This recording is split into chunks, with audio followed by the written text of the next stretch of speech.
All right, coming at you live New Year's Eve today from Lincoln Center.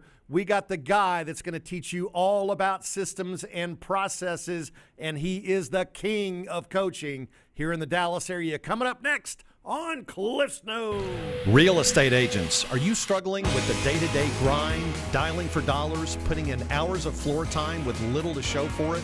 Are you looking for tips, tricks, and tactics to accelerate your career as an agent that will have you closing more homes, working with more clients, and earning more money than ever before? Hi, my name's Cliff Freeman, and I've spent the past 2 decades of my real estate career running one of the top brokerages in DFW and personally coaching over 1,000 high-performing real estate professionals across North America. I created this podcast to share the strategies and tactics you need to explode your real estate business. I guarantee it. That says guarantee, doesn't it, C3? Is that a written guarantee? Or That is a written guarantee. You can take it to the bank and cash it? Cash it, baby. I love it. Talking about COVID cash, which you were saying earlier, oh, yeah. right? Oh, yeah. Yeah. Are you ready for New Year's? Are you kidding me? I'm ready for today's show. And then New Year's will follow after. I am but super stoked about today's show. I'm excited to put 2020 behind us. Yes. Yeah. And 2021 is in sight, man. It is. All right, now we're going to ask our spiritual guru to join in.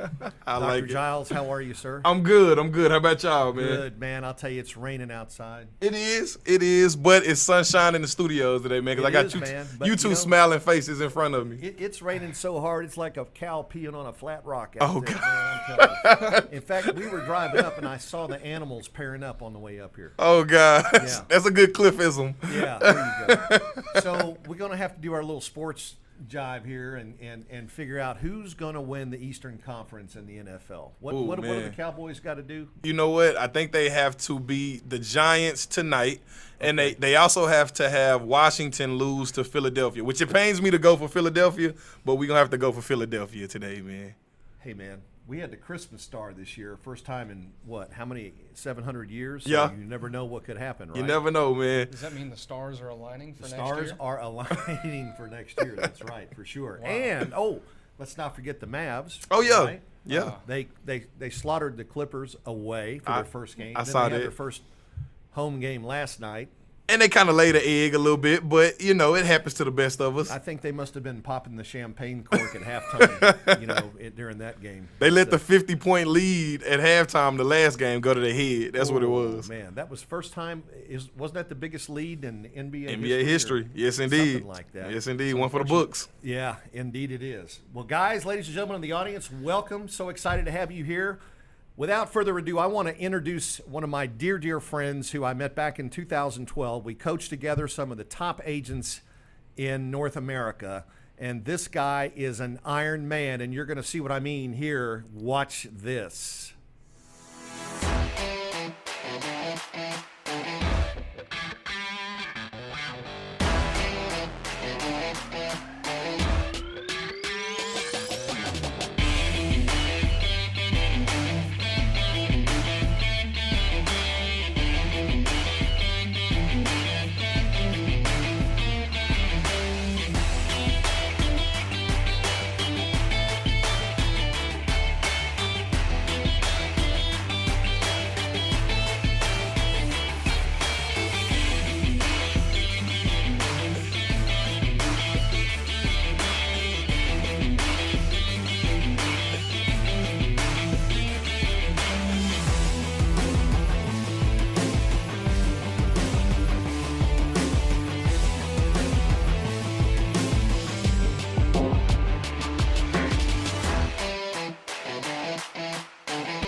All right, ladies and gentlemen, welcome John Kitchens, my dear friend. Welcome to the show today. Thank you, man. Man, Glad to be here. Super stoked to have you here.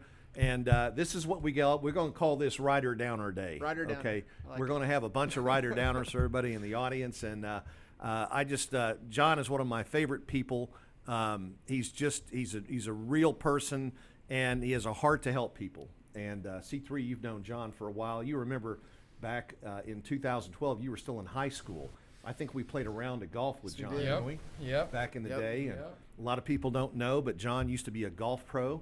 at one point in his career, and now he's a highly sought after real estate coach and somebody that everybody should get to know. If you're in the real estate business, he is an influencer and somebody you really need to get to know because he can help you, I promise. John, welcome. And I wanted to ask you, so that we can kind of pull the curtain back now. Absolutely. And take a look at what sort of is behind that. John, by the way, that was a great little sizzle reel that you put together for us. Now, that was Holly, your wife. Yes. Is also an influencer. She is. And she's got her own podcast. Let's give Holly a plug here. Yeah, absolutely. She's, a lot of the magic that happens behind the scenes and has happened behind the scenes within AEA over the last few years. It's usually her pulling the strings. So, yeah. And what's the name of her podcast? She's kind of in transition. She's got a few different things going, but I know you can connect with her at hollykitchens.com. That's the best way to get connected. Okay. Yeah. And she's very much, she's had an influence on a lot of women in business, and really understands a lot about sort of that, the woman, the marketing and things that, that need to happen. We're all different, right? And thank goodness women are wired different than guys are. Otherwise, it'd be pretty boring. But she's really got stuff figured out, and somebody that again that you really want to get to know. So, John, let's start back. Take us back a little ways. I know you grew up in Oklahoma.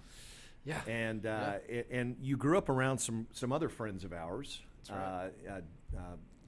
Jay Kinder and Michael Reese, who are now, I was having to think, God, they're in Puerto Rico. That's crazy, man. Hard to believe. But Jay just moved yesterday. Yeah. And so you grew up in Lawton, right? And you were just an ordinary, family, man, what was it like growing up as little John? Yeah. Little John. So I'm a three as well. So my dad, high school, lifelong high school coach and teacher.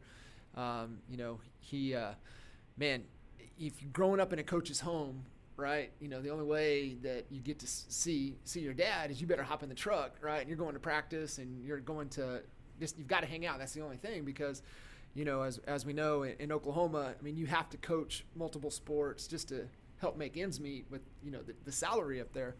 And but it was my favorite, right? Getting to go to practice, getting to hang out with the other coaches, getting to hang out with the players, hang out in the locker room. And I was that kid when, the kickoff of the football game, the little kid that ran out and grabbed the tee and ran back. That was me. I was that kid. So it was fun. We had it was great growing up. We had obviously family growing up. My mom, she passed away from breast cancer when I was 11, so my sister was a couple years younger. So that transition with my dad and being able to spend more time with him, and really I think that's where that heart of gold and that giver mentality was really instilled from him, and he's absolutely my hero just for all that he's had to go through, and really being able to just kind of. Just you got to watch him and just model the behavior and how much he just gives and gives and gives. And so I think that was really instilled in me, and just seeing from him and just, coming from a place of contribution and adding value all the time. So your hero growing up was your dad. Yeah. That's badass, sure. man. Yeah, mine was too. Yeah. So at some point in your young life, you picked up some sticks, right? That was another you one of started those. swinging a golf club. Yeah, How did that another come with about? him. That was the same thing with him. He played there at the Muni golf course, and got me my set of clubs, and I would hop on the back of the golf cart and ride around with them. And I had my own set. I would run out in front of them, get a couple holes ahead of them. But that's where that really started, and was just hanging out from there. Sound familiar, C3 at all? Pretty familiar. Getting the chills. Yeah. I didn't realize John was a third too. It's just very cool. You never know what can happen on this show. And he's still a stick, by the way. His golf game hasn't. I think it's gotten better as time has gone on. Well, he was good enough. Did you get your card? Your teaching card? I did. I had my teaching card. Yeah. And so I was going down the wayward path in Lawton, Oklahoma, and that's where you mentioned Michael. That's the connector. So Michael and I go back to junior high school days. We played golf together. So we were on the golf team together. Mike Reese, a great golfer. Yeah. So we were on the golf team together, and we were actually first roommates out of high school into college. And so we all went to Cameron. So played golf there at Cameron, but I was probably more so on the drinking team than, really, putting my heart on into the golf team. Sure. Yeah. And so my aunt got a hold of me, and so she was really another one of those instrumental, people in my life. Losing my mom at a young age, so she really kind of, stepped in, and she said, "Get your butt out here." So she still lives in California, and she lived on a semi-private resort, 36 hole, and they had it all. And I've been really fortunate enough to have some amazing mentors, amazing bosses in my life. And my boss out there at the golf course, she was amazing. She took me under her wing, and it wasn't just, I'm going to, teach you how to teach or run the golf shop. She's like, you need to understand the GM's role. You need to spend time in the kitchen. You need to go understand what's going on with food and beverage. They also had lodging.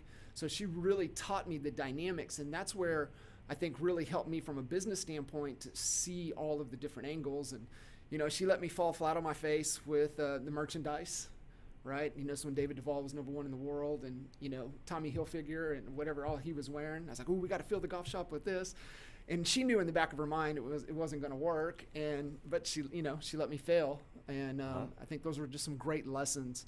And, just being able to be fortunate. Good sales on Tommy Hilfiger. We did have some good sales. Yeah, right. There was another stud, dominating the golf scene at that time, Mr. Tiger Woods. So, TW, yeah. Yeah. So that was short-lived. Yeah. So he made the red shirt on Sunday famous, yes, he did. right? Yeah. Yeah. For sure. Yeah. The things that you learn in golf, and my son was involved, and I remember when First Tee got started. Was that around when you were? Yep. Okay. Yep. That has to be, in my opinion, just one of the greatest organizations, because golf is built around sportsmanship. It's built around not cheating. It's built around, it's you against the golf course. It requires focus. It's, the coaching part of golf. We always talk about the 5.5 inches between your ear. I remember that article in Golf Magazine about Jordan Spieth talking about Cameron McCormick, working on those 5.5 inches between his ears. He said, that's what I got to get, together on this next round of golf. Yeah. How did that sort of lead you?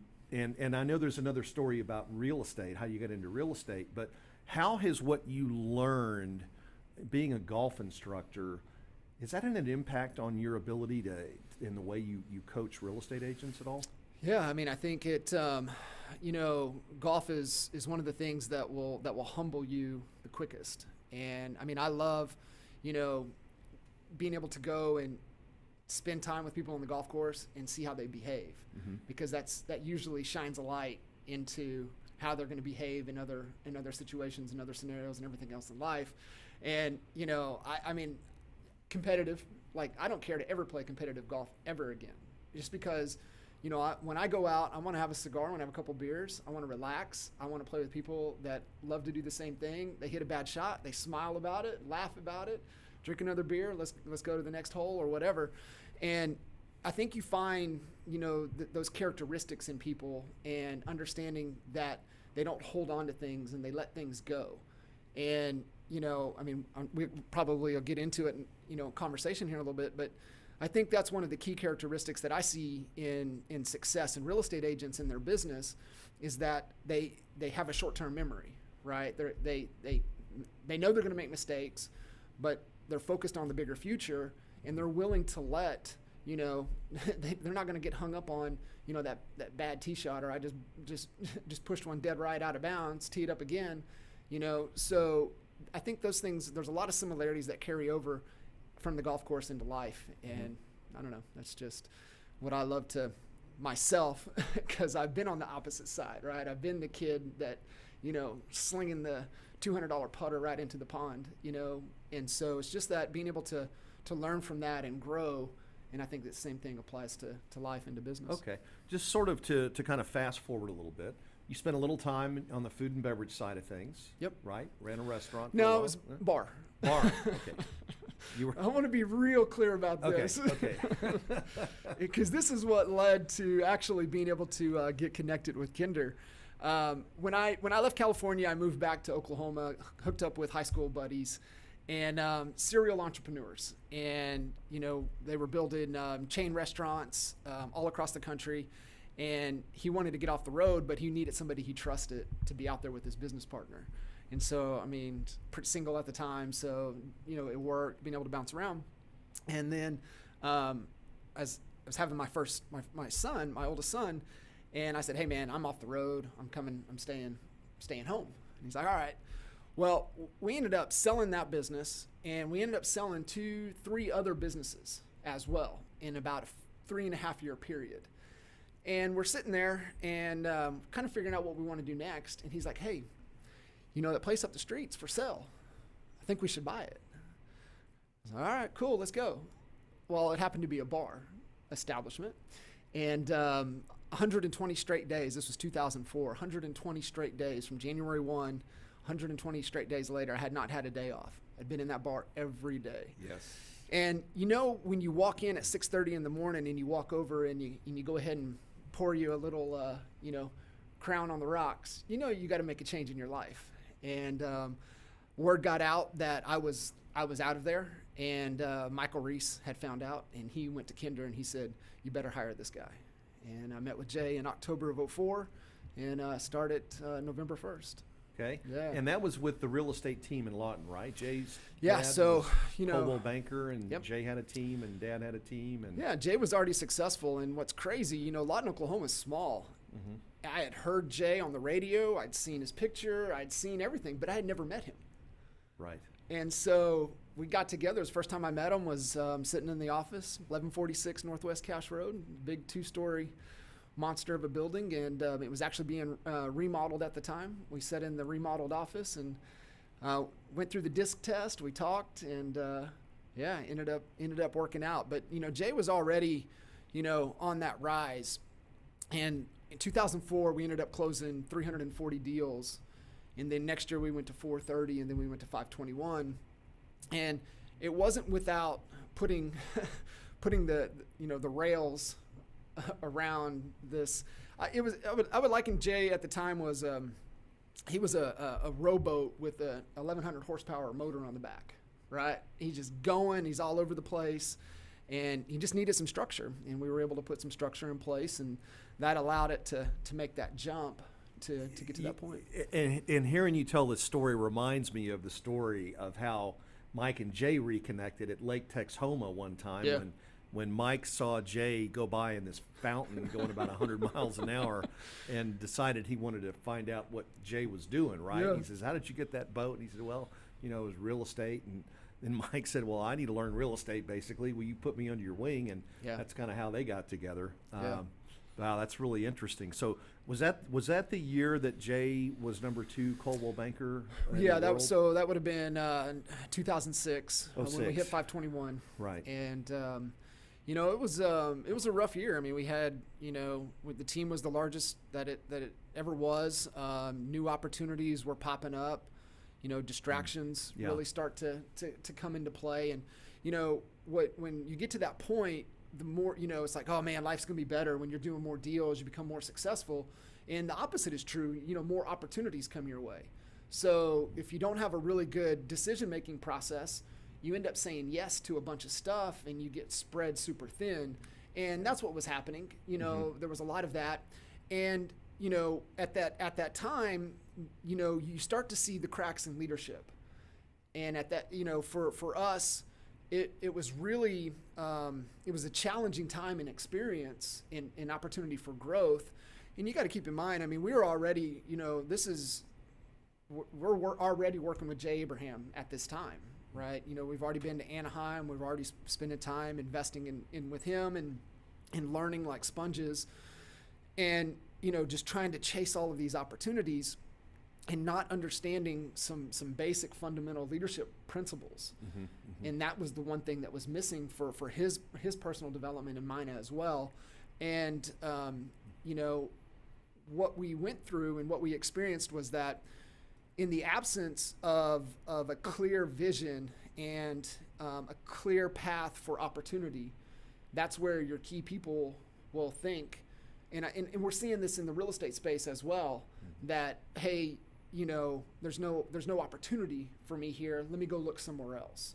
And we've always talked about it with the fundamental flaw in the team model is that you lose your top people out at the top. Absolutely. Because financially you can't make the adjustments in the model to make the business still be profitable for your best people. And so that, I mean, we can dive into EXP or whatever, but this is what I love about EXP is that it solves that problem because it gives your key people a place to land to where they don't leave you completely. Right, and you continue to receive the benefits from the hard work, the blood, sweat, and tears that you poured into them to teach them what they need to know to be successful, right?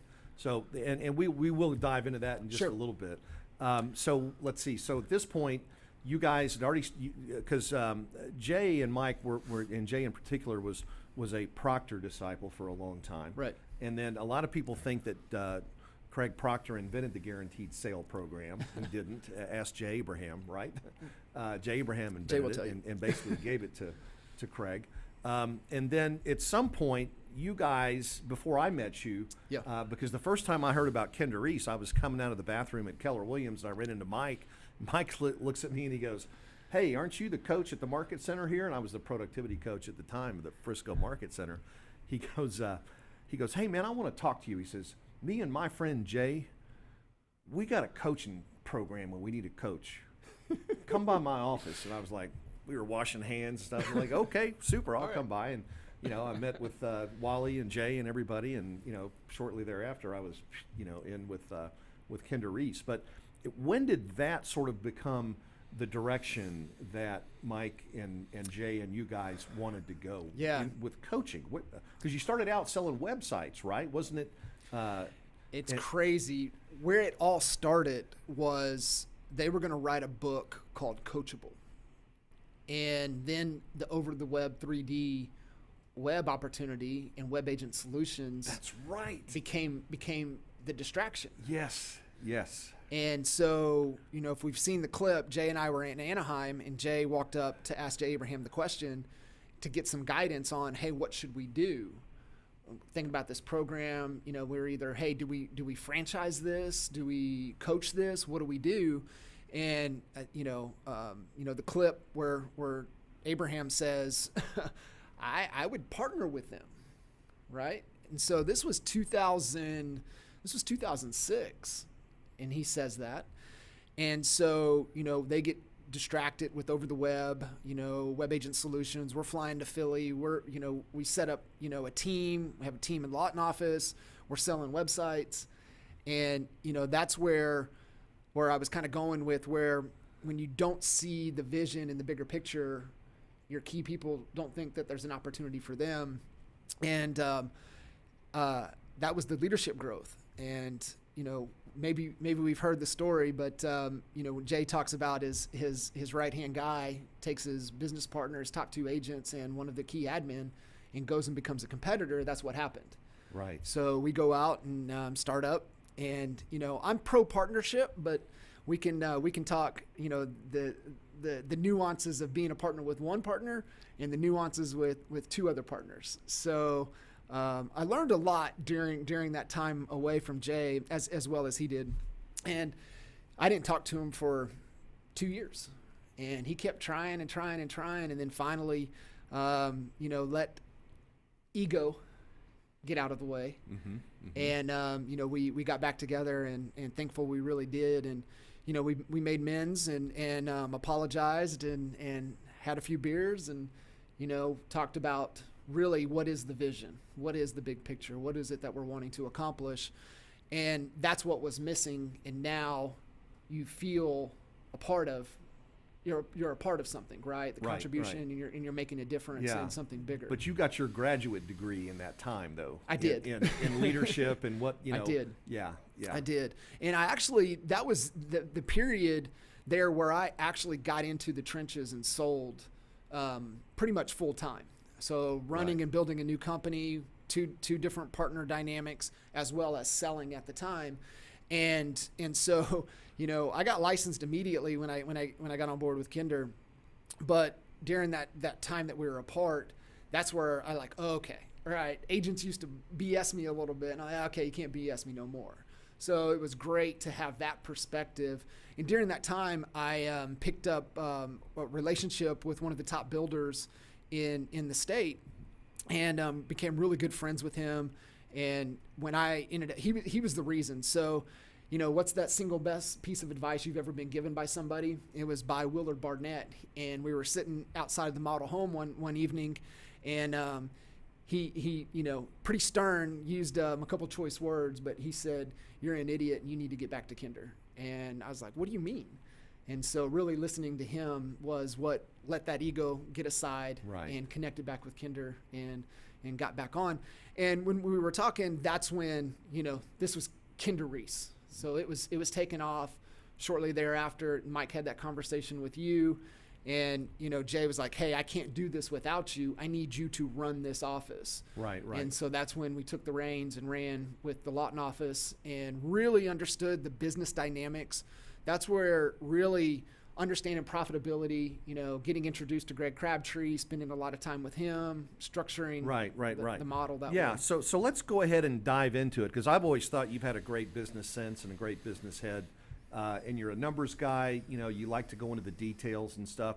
So it started out with Greg Crabtree, and then, I was part of that process. I remember when we did the mastermind in Scottsdale when Greg was there, and then we had Vern Harnish and really went down that leadership role, and the Rockefeller habits, and then scaling up and things like that, and then mindset, Gary Dade Rodriguez, just some of the incredible talent that Mike and Jay, or Jay and Mike, Kinder Reese, whatever, NAEA, it's changed over time, but the core of really taking experts from outside the real estate industry, and because that's where a lot of good change comes from, and it comes from outside of the industry, and I think you guys are, collectively the company recognized that. Let's talk a little bit about how now you got some amazing things going on yourself right now. Along this journey, you really sort of started specializing in systems and processes. Let's talk a little bit about, in particular, what does that mean in terms of the real estate business? What is it what are the levers and the dials and all the stuff that encompass the systems and processes that you're an expert in now? Yeah, I think, in looking outside the industry, I mean, that was Jay Abraham, really poking at us on that one. It was like, hey, if you just model what's happening within the industry, you're going to have, maybe 10%, but more likely 6% actual growth. Where the exponential growth is when you take those blinders off and you look at what's working outside of the industry.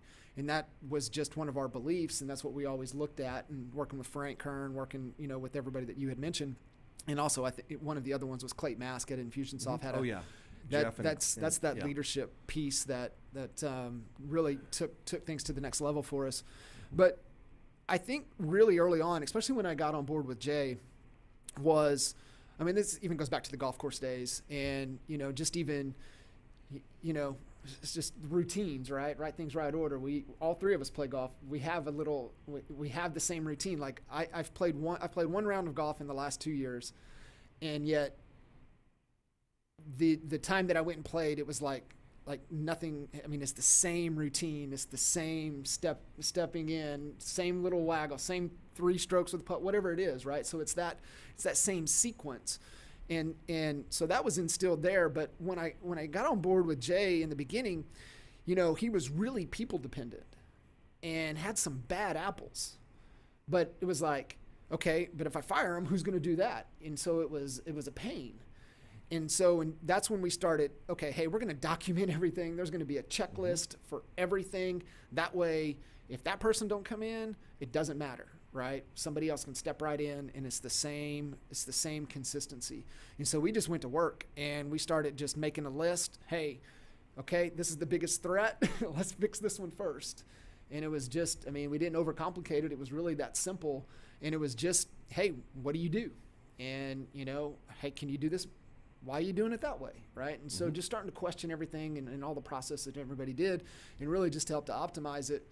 And I really wish we would have had the power of video like we do today, and it would have made things even that much easier.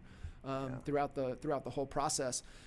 So if you guys are listening in right now in the real estate space, you probably don't have this problem, but we were juggling 200 plus, listings in inventory at the time. And I think right now in the lot market, there's only like 230 active listings right now. And we had over 200 during that time. And it was just like, man, how do you, maintain, the client experience? Don't let communication drop. How do you, to do that? And you don't do that just relying on people. You have to have, a set sequence. I mean, I say we, Jay and the bunch, we were one of the first people to introduce Net Promoter Score to the real estate business. I know it's a big thing. Glenn Sanford, our company lives by, NPS, Net Promoter Score and stuff, but it was actually, is my first observation of it being used in real estate was when we basically adopted it. I mean, we started with, Jack Mitchell, raving fans, and then how do we measure and what are the KPIs, and, that sort of became the metrics that we live by. Big time. But I mean, there were so many innovative things going on back in those times when I was there between 2010 and actually I think I started in 2000, maybe 8 or 9, and was with the group for probably 8 years, I guess. But it was really incredible to see some of the ideas, because up to that point there had only been Gary Keller. I mean, Gary, the Millionaire Real Estate Agent was, the Old Testament, and it was the only Bible at that time that you could, refer to make any sense out of real estate. Since then, fantastic. And that's a Hall of Fame book, just like Gary sure. Keller is. But there's a 2.0 version now that's being written as we speak, and we're part of that book that's being written. Like you said, it breaks down the faults, the bad parts of all the old team model, and it makes it so that everybody can win instead of just one demagogue or the team leader, and then everybody else is just a worker bee kind of thing. It allows everybody to self-actualize. So now that you're coaching, you've coached in a lot of different environments. Let's talk a little bit about what you're doing with some of your current clients. What are some of the things that you're doing with your biggest and best clients now to get them to the next level? And not only that, but how have the goals changed in the last, say, 5 years compared to what you coached to back then? Right. Yeah, it's a great question. I think, what I've learned is that, and this is one thing that I was really proud, and I learned a ton from you getting, with the coaching. Just had the opportunity to be taught by you and Wally. I couldn't think of two better coaches on the planet to learn the real estate space, learning that from you guys. So I was super fortunate, one, being in the trenches and what we're doing, and they're modeling this coaching company off of what we're doing out of Lawton, Oklahoma, and then have, be able to work with you guys. It was just the right environment. And so, understanding that there's only one goal in business, right? That's to make a profit. And so making sure that people understand that. Now, there's a couple different ways we can get there, and that's the question, right? What's the goal? What is it that you want to accomplish? And then let's structure this business model that supports that. And I think that's the biggest thing that's changed for me, kind of the evolution with the coaching, is that there's a bunch of different ways to get there, right? But let's figure out where there is first. And I'm not pushing my agenda. It's not about me. It's about, the things that we teach and coach on are principles. They work in any business. It doesn't matter if we're selling snow cones. We want to set up the best lemonade stand out here. We're going to use the same principles that we apply with the coaching clients. And so that's where we really look. But it all starts with, what is it that you want to accomplish, right? Where do you want to be in 10 years, right? What does this have to look like for you to say, damn, that was well worth the ride? And so many agents don't think that way. They're so short-sighted. You probably know this statistic, but how many are thinking, if we would have had this conversation 3 weeks ago, I guarantee you 90, 80, 85% of the agents are only thinking through Christmas. They're not thinking 21. They're not thinking 22. They're not thinking 23. And that's one of the things that I look for, and when do I know that success, like this guy or this lady is going to, they get it? It's because they're thinking in the future. They're not stuck in the present. One of my favorite quotes from Dan Sullivan is, for your present to be better, your future has to be bigger. And that's where I look for, because real successful people, that's what they're focused on, is how can I make my future bigger, right? How can I, push like $1 million in revenue in a year? Like, shit, how are we going to do that, right? And then you accomplish it. It's like, okay, we got to think bigger, right? We got to get to that. What's the bigger number? And so that's really what I really look for in individuals, but it also comes back to their individual goals.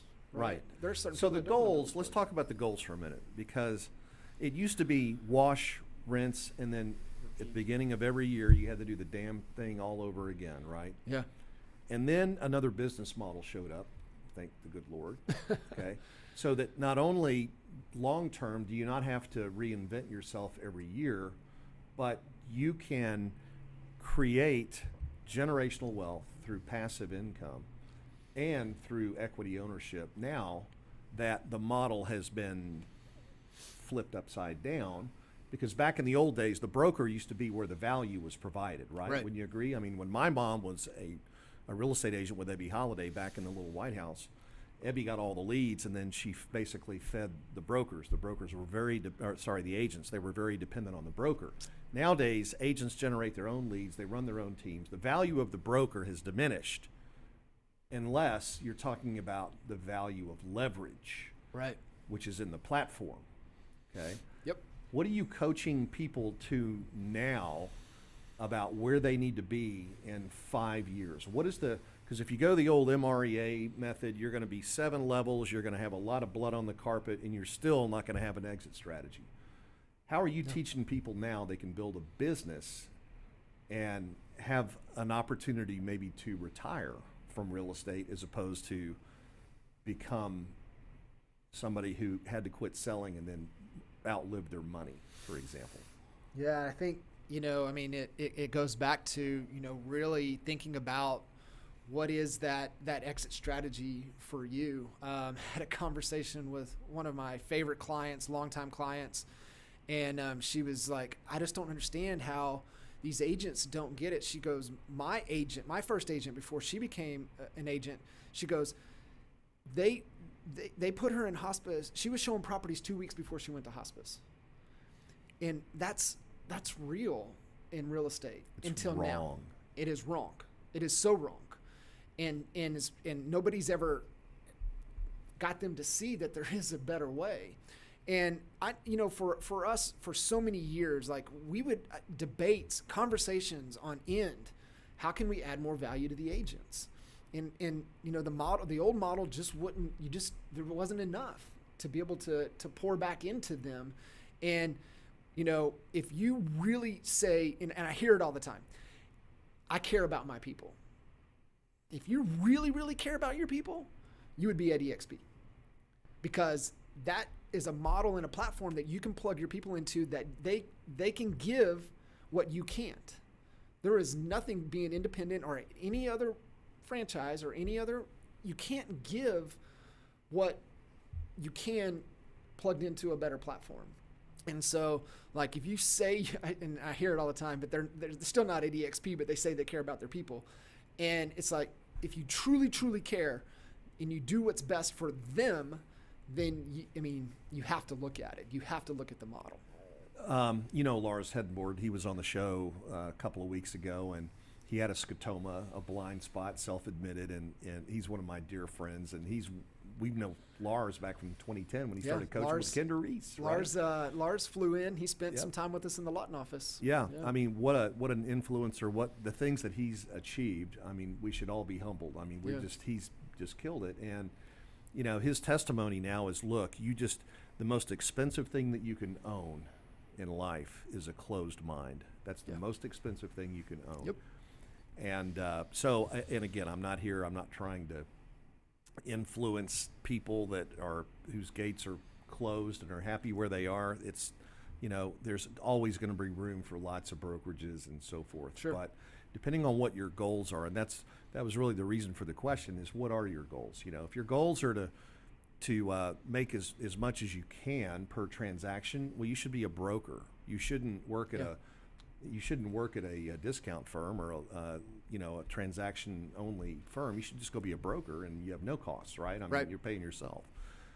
If your goals are to make a career out of this, then you've got to look at a model that's going to support those goals and provide the kind of platform that you need to be successful.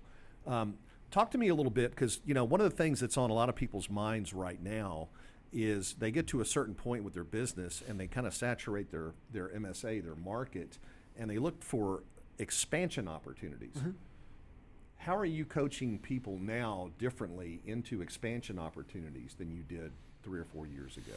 Yeah, I mean, definitely, I think the focus has to be, and the same client that I was mentioning, we had a conversation about 2 years ago, maybe 3 years ago now, and I was like, your progression is you've got to become a marketing agency, and then you just happen to sell real estate.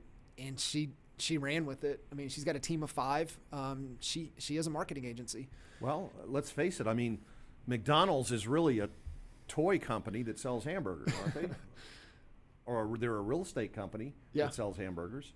I mean, they're the largest landowner outside of the Vatican, I think, of property. But I'm sorry, I didn't mean to interrupt you there. No, it is. You have to look at that, the difference there. And this with the consumer right now is so smart, right? So about 10 years ago, only about 40% of the consumers had consumed some information about you before they talked to you, the salesperson. Now, this is so important. I know what you're about to say. This is so important, John. Now, it's about 70% of the consumers have consumed something about you, content. They know you before they talk to you, the salesperson. And if you see where the trend's going, probably in the next 5 to 10 years, it could be anywhere from 90 to 95, and in some industries, 100%. So where do you see more value? Being the salesperson or becoming the marketer? You've got to become the marketer. You've got to go all in on content. So that's where we're coaching through that aspect, content first. Well, what content do I shoot? Well, what questions do you get? If you get a question, it should be a piece of content. And so we're looking for that. But you're talking about going into 2 other markets. So we've got a client right now in California. He's transitioning out of Sacramento down into the Bay Area. And right now, the strategy, what we're doing, he's a single agent. He's not interested in really expanding just yet. And the one thing that's working is new construction leads, new construction opportunities. And cost per lead is like $4, $4.40, I think, is where his cost per lead is right now. Average transaction is $15K plus. In commissions, yeah. So that's in the Bay Area is what his cost of leads are? That's cheap. I mean, you go down to Marin County, San Francisco, pay-per-click leads are $50 easily. Yeah, $60 he's over in the East Bay. Yeah. And it's, he's got Oakland and anywhere there. So that's kind of where we're looking. That's what we're seeing that's working well right now. Yeah. But the big driver, you guys, has got to be content. Yeah. I mean, it's got to be the content focus. Yeah. Yeah. Crazy. And it's a long-term game. I think that's where a lot of, just like we were talking, real estate agents can't see past their next commission check. So it's the delayed gratification. They're like, oh, I don't see the result from it. No, you're not going to see the result from it. But anything worth building is going to take time. And I think that's where a lot of people, it's the overestimate and underestimate. And so they just... What do they say? Yeah, we overestimate what we can do in a day or 2 or a week, and we really underestimate what we can do in a decade. year. Yeah. I mean, look at what I've been able to do in 4 years, and other people like me, and and it's incredible. I never thought about it. Never thought it was possible. And I hate to say this, but gosh, just looking at the clock, we're bumping up against the top of the hour here. But this guy is, one of the smartest guys I think I've had on the show, and I'm just really grateful. We do need to kind of work toward a little closure here. What I want you to give your best nugget. You shared something you said earlier you got a good piece of advice that changed your life, your builder that you worked with. do you have a nugget that you could share today with an agent out there? Let's say they've been in the business a year, they're struggling to get traction. What is the best piece of advice that you could share with them right now? Get a coach. Get a coach. Get a coach. We kind of talked Ironman, and so when I first started training for my first Ironman, I was like, I can just figure this out. I found a couple programs. I'll just do it by myself. And got to about 3 months to the event, 3.5 months to the event, and I was lost. I was like, what do I do? How do I get to the event? How do I do transitions?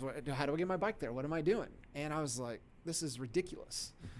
And it goes back to the principle of who, not how. And I think just the generations before us, it was prideful to mow your yard.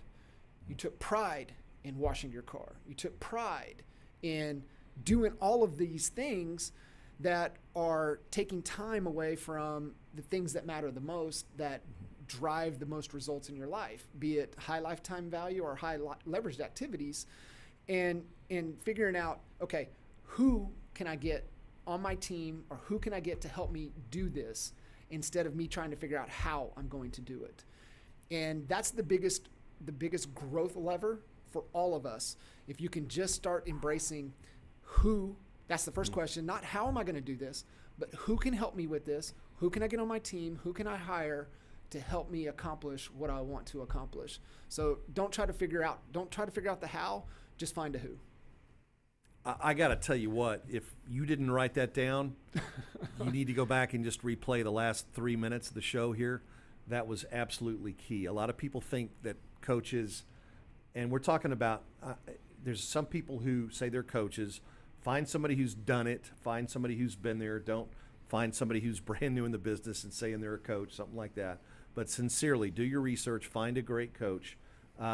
If somebody had questions, John, that arose from our show today and they wanted to follow up and ask you, what's the best way for somebody in our audience to get a hold of you? Yeah, so you guys are probably watching this on Facebook right now. Just message me. Just message me on Facebook, and then I'll go back and I'll throw my email into it. It's John at johnkitchens.coach. So that's the email. Coach. Coach. Yeah. Ooh, I didn't even know they had a .coach. We're gonna go buy a few URLs. We're gonna go hit GoDaddy here when we. Go Daddy.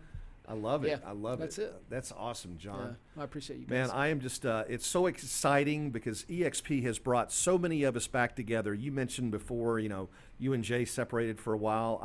We all kind of go our different ways, but, generally speaking, when there's something that is extraordinary and it's good for everybody, this is a small world. We all come back together. And I've never seen more people coming back together again after trying to do their own things and perfect this and perfect that, realizing that this is the best of all possible worlds for everybody. Right. And just to see the amount of collaboration, because we're all so aligned with, the pillars of income and the collaboration that goes on. And that's why I said I'm so excited. I got goosebumps thinking about you being on the show today, because you and I worked really hard a long time ago to help change agents' lives. That's what we were dedicated to back then. And now we have so much more reach thanks to this thanks to EXP, together, because we're able to do things like this show and to help build, coaching. Now we don't have to charge people's credit cards. We can actually invest in them, right, and then get paid on the back end, which, that's a whole different thing than what it used to be. And it's just such a wonderful, I'm having more fun than everybody I talk to says they're having more fun now than they ever have had in their real estate career. So it's just been a blast. Well, John, again, thank you so much for being on the show. It's so great to connect you. I'm sorry, Holly, if you're out there listening. I asked John I asked John to bring you too late, and she said that you're just kind of you're preparing for tonight and tomorrow. So I get that, but we're going to have you on the show too if you would honor us and be a guest. Yep. C3, wrapping another year up, my friend. Today was very, very cool. I as a young kid growing up, you just see things from the outside, and now that everything's kind of coming back full circle, it just kind of warms my heart, and it's just cool. I mean, it's just part of God's plan for all of us. So it's crazy, isn't it? Yeah, it really is. Dr. Giles. Trelvis? Yes, indeed.